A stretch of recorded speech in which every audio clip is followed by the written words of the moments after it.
Welcome to the American Intelligence Media. My name is Douglas Gabriel, and I'm with Michael McKibben today. Welcome to the show, Michael. Good morning. How are you? I am great, and I'm excited. And the reason I'm excited is because people don't know the half of Michael McKibben. And they're about ready to learn a little bit more about the person that I call the Forrest Gump of the digital age, or Where's Waldo? You're funny. Because every time, I just mentioned to Michael McKibben that my opinion about Crimea, and then he goes, well, I was in Crimea. Or I mentioned Ireland, and he goes, well, I was in Dublin with my music group. You mentioned Russia. Well, when I was in Russia with my music, Ukraine, Estonia. Okay, I'm going to name something you haven't been to, Michael. No, can't. I stood next to Yeltsin. I probably was frisked by Putin. I know people who know the Queen. Okay, Michael, people might not understand what my ranting is about, so I'm going to frame this for them. Michael McKibben is a very musical person. He plays instruments, but he directed a musical group, a Christian musical group that went into Russia before any of that was ever allowed. And with the power of the spirit of music, he was able, in the end, not only to go to places in Russia that disallowed this specifically, but to rub elbows with Pope John Paul II, with Yeltsin, with all these major political leaders, because they were a simple American, humble group of musicians singing specifically Catholic or anything like that, but Christian music. And this spread.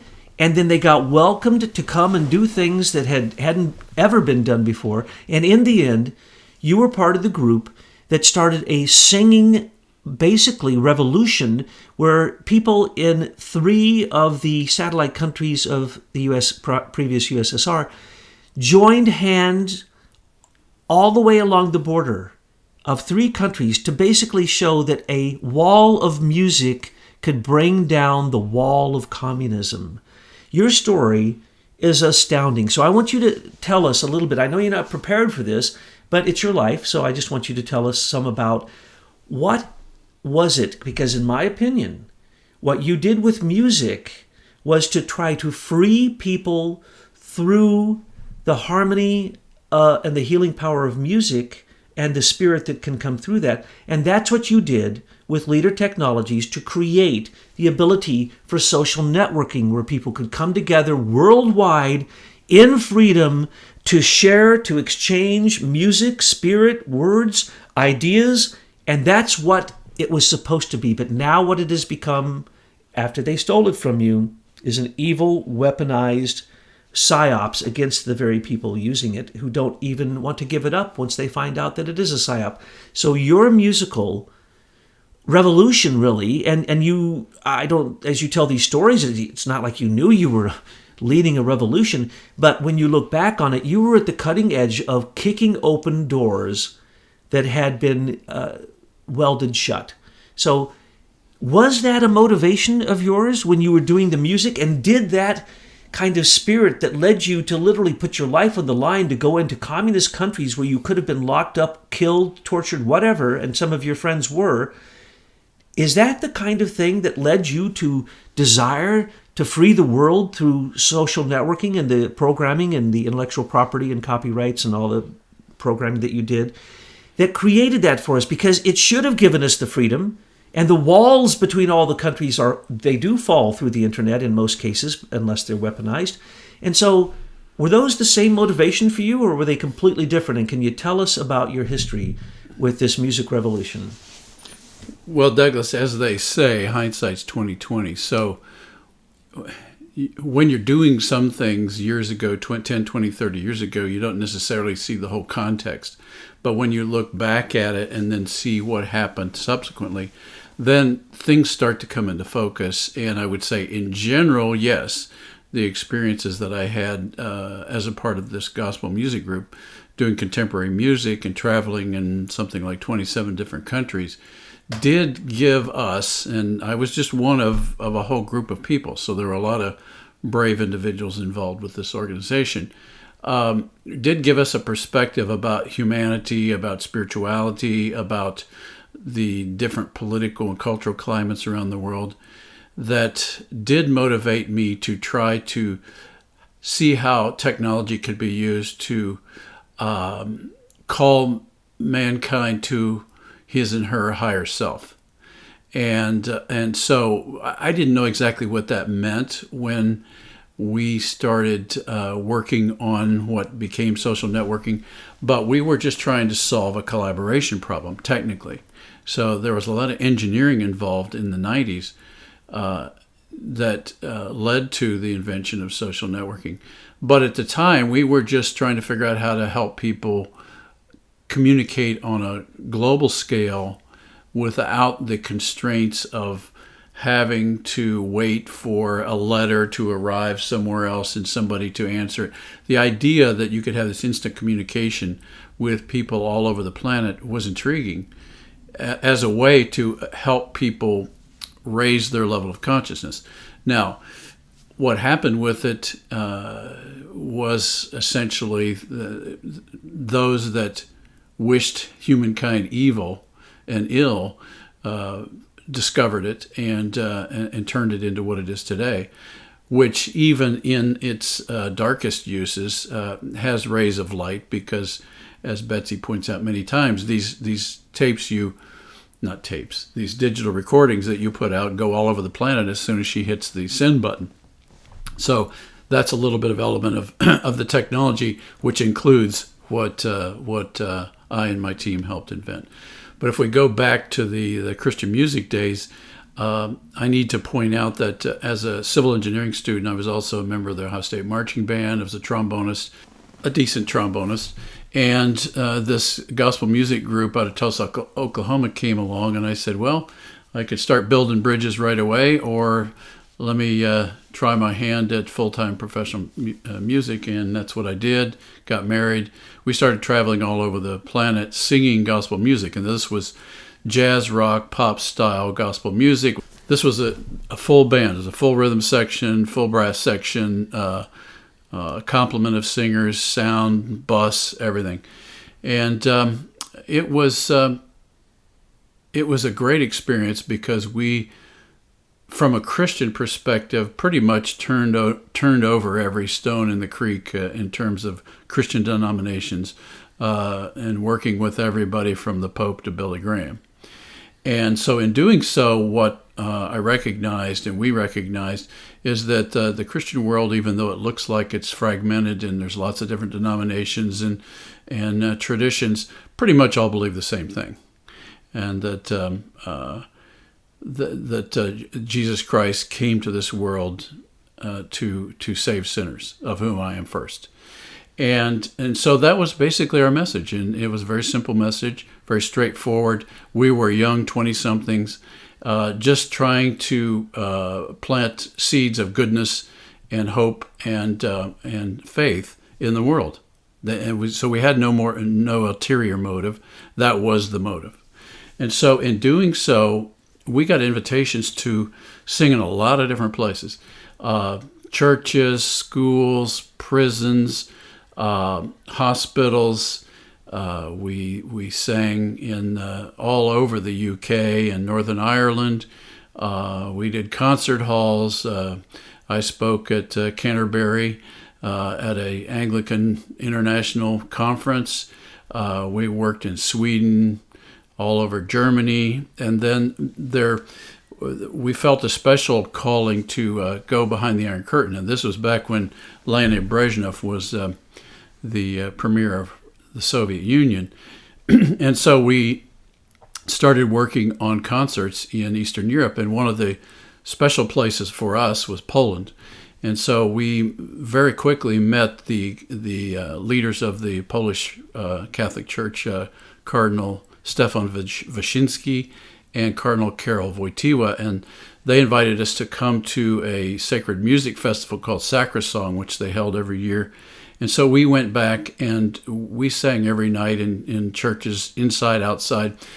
Usually the venues were packed. People were standing up shoulder to shoulder. It wasn't uncommon to have 15, 20,000 people in a concert. And so we estimate that we probably sang to well over 3 million Poles during our time in this. This was during the 70s. And he later became the Pope. And then later, Cardinal Karol Wojtyła, who we had met with in his home, and he encouraged our participation in the churches there. By the way, none of us were Roman Catholic. So this was a tremendous expression of Christian unity that he was putting out there as well. But he also felt, because we were young people, we were inspiring. He said we were inspiring the Polish youth to step out for their faith.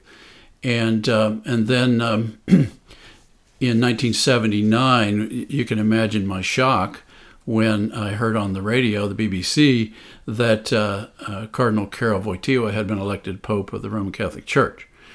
And immediately I started getting calls from various news outlets all over the UK because nobody had a picture of him. And we had the only photos of him. And so we have one great photo of him holding one of our albums in his arm. And the album's name was The Great Praise Meeting. And so he was a fan. And so, and thus the digital Forrest Gump of our age. There, here's the Pope before he's the Pope holding your album, yes, saying that it basically brought so much attention to Poland and the revolution that you created there with his help. It probably helped him become Pope. And then later, didn't you go to? Well, right after that, we were invited to come to Rome to have an audience with him and to also sing at one of his Wednesday outdoor audiences where people gather in St. Peter's Square to hear him speak. So we traveled to Rome, and we parked our bus right at the steps of St. Peter's. One of my favorite stories. The cord going into St. Peter's. The bus. Then we had this big power cord that we needed for our equipment. They let us run that power cord right out of the front door of St. Peter's School, St. Peter's Basilica. Holy energy! Down the stairs to the we set up right next to his podium. And so if you've ever been there, you know that then the Pope Mobile comes out and he tours and says hello to the people. Well, he did that, and the whole time that's at for about an hour, we sang toe-tapping American gospel music, and it was piped through the Vatican PA to the entire square. I mean, you can't make this stuff up. No, you cannot. And you have pictures. That's the amazing thing. You have all the records of this, so I can't wait until the movie comes out. Yeah. I just don't know who they're going to get to play you.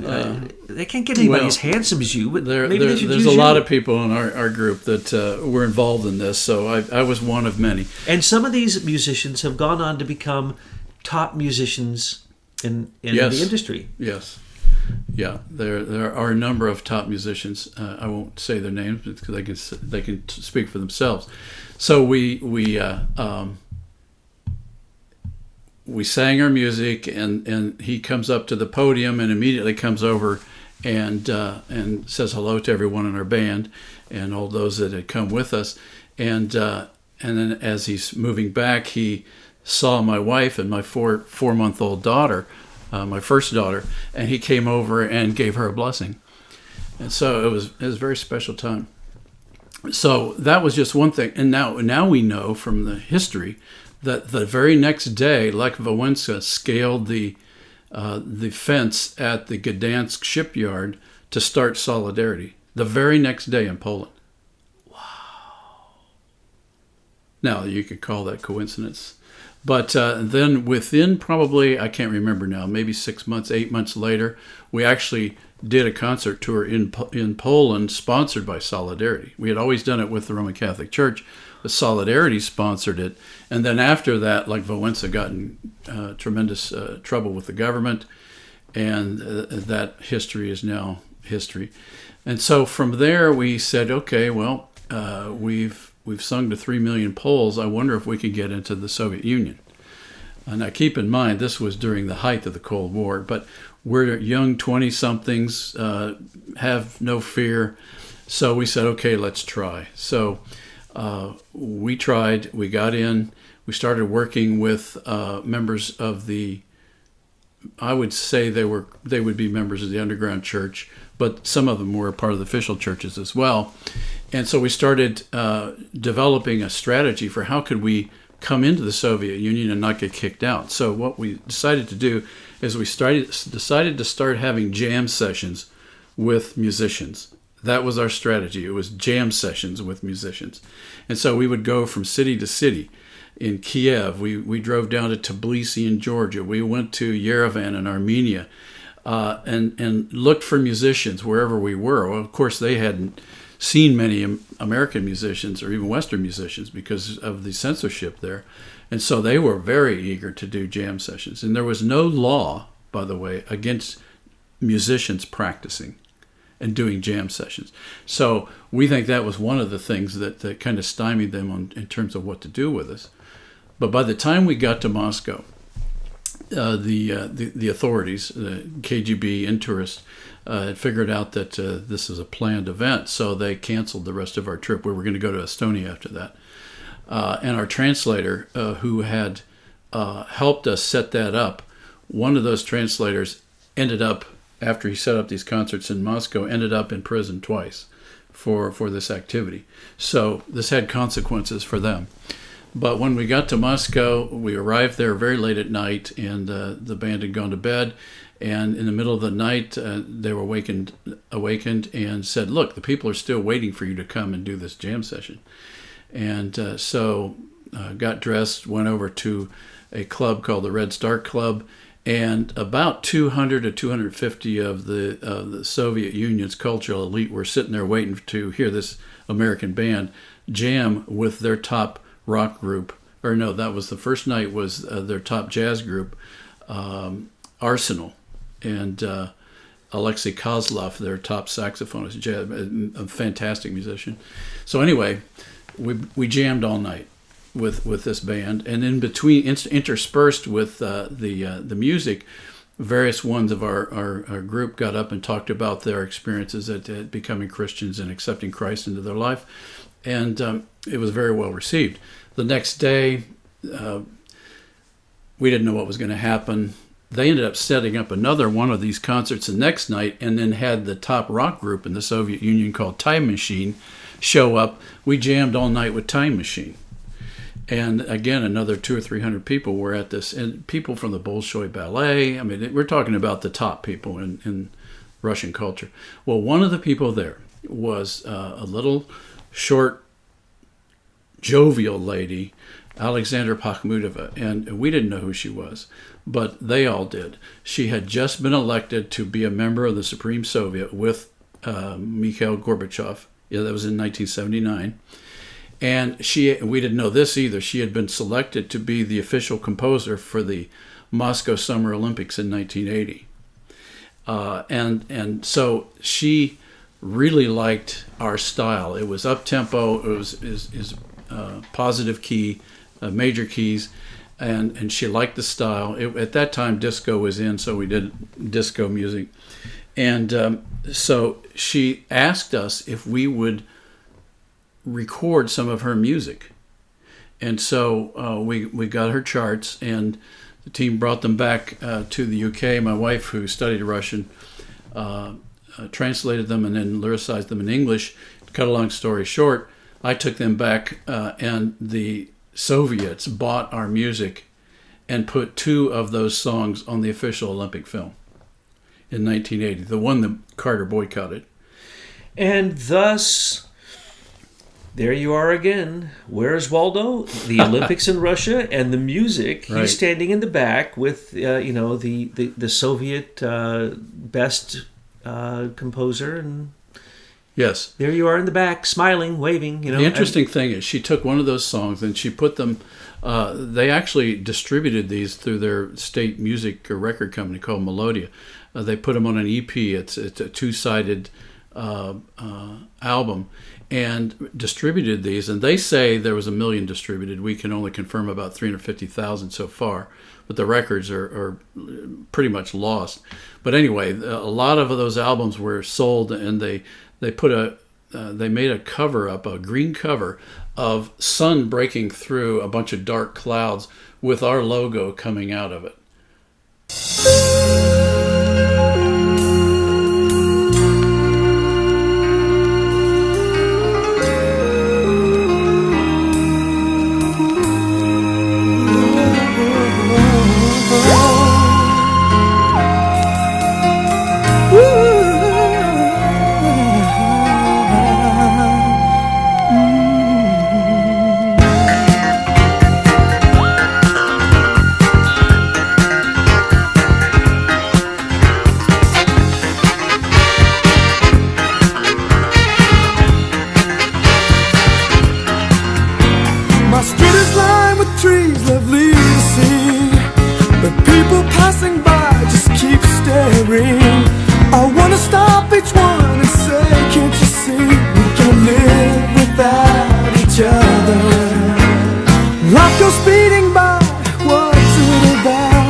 strong.